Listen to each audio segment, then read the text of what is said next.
For this problem, we'll have a look at a quadratic sequence. For part A, we're told to write down the first three terms of the sequence defined by the nth term, 3n squared minus 1.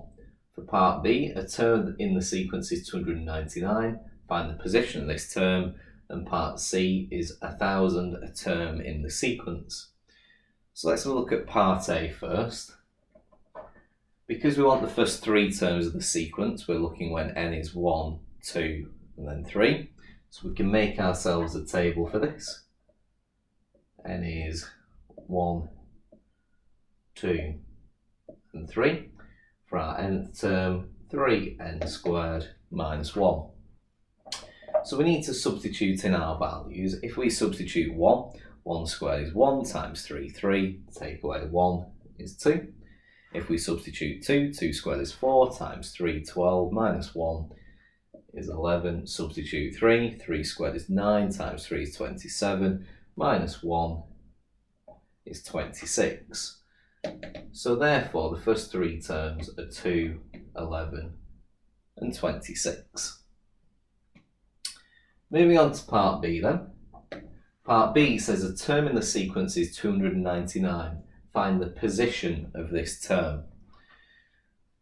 So what this means is that our nth term, 3n squared minus 1, we can set equal to the value of 299 because that's the term, and then we can rearrange and solve that to find a value for n.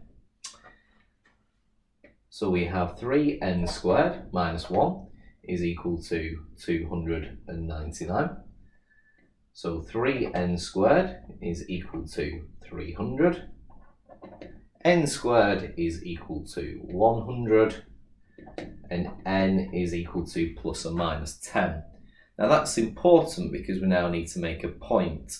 And for this particular point we need to make is that n must be a positive value. So as n must be greater than 0, therefore n is really equal to plus 10. So for the position, 299 is the 10th term. So that's the position of 299 in this sequence.